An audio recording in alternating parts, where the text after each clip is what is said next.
എൻ്റെ breakfast healthy സ്മൂത്തിയാണ്.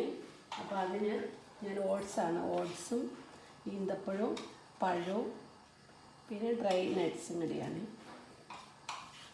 ഇത് ഞാൻ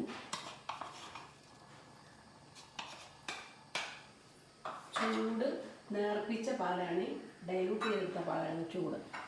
ഇതൊഴിച്ച് ഒരു 5 മിനിറ്റ് അടച്ച് വയ്ക്കുക. അത് കഴിഞ്ഞിട്ട് പിന്നെ ഫ്രൂട്ട്സ് എല്ലാം അരിഞ്ഞിട്ടിട്ട് പിന്നെ കഴിക്കും. ഇത് നമുക്ക് 5 മിനിറ്റ് അങ്ങനെ അടച്ചിരിക്കട്ടെ. ഇത് കഴിഞ്ഞിട്ടാണ് ഇനി ഫ്രൂട്ട്സ് എല്ലാം ഇട്ട് എടുക്കട്ടെ. ഓട്സ് എല്ലാം നന്നായിട്ട് കുതിർന്ന് ഇനി അപ്പോൾ അതിൻ്റെ കൂടെ ഇനി ഫ്രൂട്ട്സ് എല്ലാം കട്ട് ചെയ്തെടുത്തേ.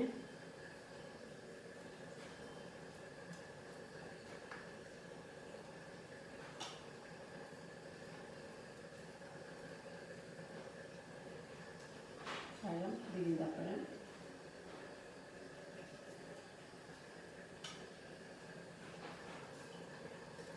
ഈന്തപ്പഴം ഇടുന്നുകൊണ്ട് ചെറിയൊരു മധുരവും പഴത്തിൻ്റെയും കൂടെ കിട്ടും. അല്ലാതെ വേറെ പഞ്ചസാരയോ വേറെ ഒന്നും ചേർക്കുന്നില്ല.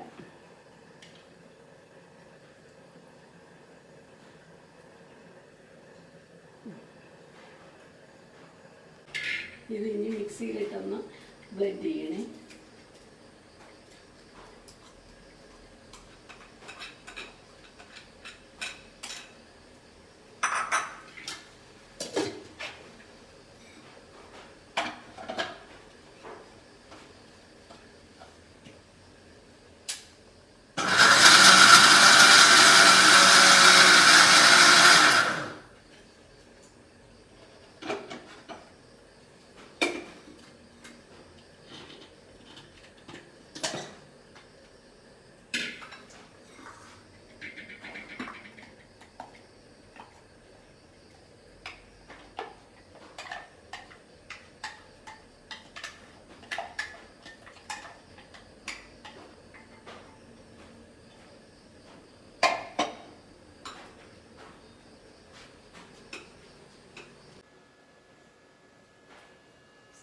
സ്മൂത്തി എല്ലാം ശരിയായി. ഇനി അതിനകത്ത് ഡ്രൈ നട്ട്സ് ഉണ്ട്. ഡ്രൈ നട്ട്സും കൂടെ കുറച്ചിട്ടിട്ട് കഴിക്കുമ്പോൾ ഒരു ടേസ്റ്റും കൂടെ കിട്ടും.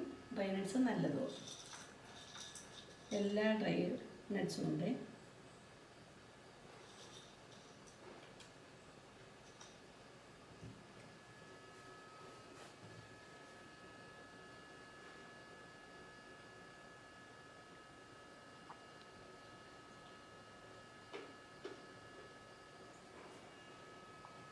ചെറിയ മധുരമുണ്ട്, കുഴപ്പമില്ല, നല്ലതാണ്, നല്ല ടേസ്റ്റും ഉണ്ട്, നമുക്ക് കഴിക്കാൻ പറ്റുകയും ചെയ്യും. ഇത് എന്നും രാവിലെ മാറി മാറി പല രീതിയിലായിട്ട് സ്മൂത്തി ഞാൻ ബ്രേക്ക്ഫാസ്റ്റായിട്ട് കഴിക്കുന്നത്.